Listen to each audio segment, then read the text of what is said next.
وجہ کریم کو اپنے بستر پر سلایا. اس کی حکمت کیا تھی، وجہ کیا تھی؟ سرکار ابو بکر صدیق رضی اللہ عنہ کو بستر پر سلا جاتے، مولا کائنات مولا علی مرتضیٰ کو ساتھ غار میں لے جاتے. یہ بھی ہو سکتا تھا، لیکن ایسا کیوں نہیں ہوا؟ اس کی وجہ کیا ہے؟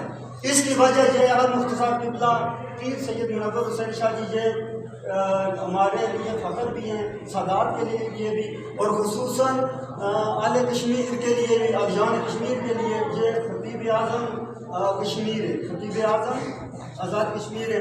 تو سمینی ذکر صرف ایک ہی بات کروں گا.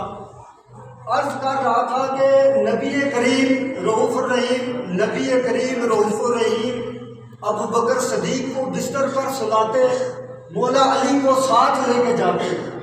ایسا نہ ہوا، میرے مولا علی کو بستر پر سلایا اور سرکار صدیق اکبر کو لے کے ساتھ چلے گئے.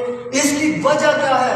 اس کی وجہ یہ ہے کہ سارے کفار میرے آقا نبی کریم رؤوف الرحیم زہرا کے بابا حضرت محمد مصطفیٰ صلی اللہ علیہ وآلہ وسلم کی جان کے متلاشی تھے.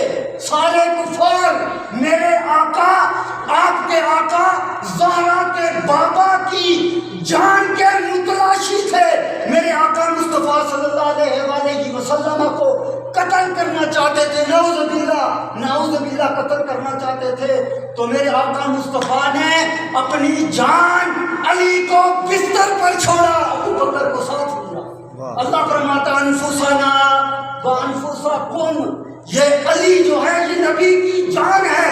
بعد میں سوال پیدا ہو سکتا تھا، کفار سوال اٹھا سکتے تھے کہ ہم محمد کو علیہ السلام کو تلاش کرنے دیں گے.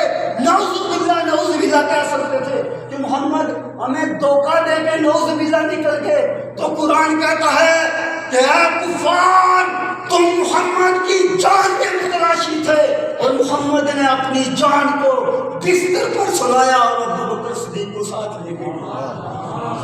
اسی پر ختم کرتا ہوں کیونکہ شاہ جی کی زندگی میں مزید ٹائم ضائع نہیں کرنا چاہتا. تو آپ کو دعوانا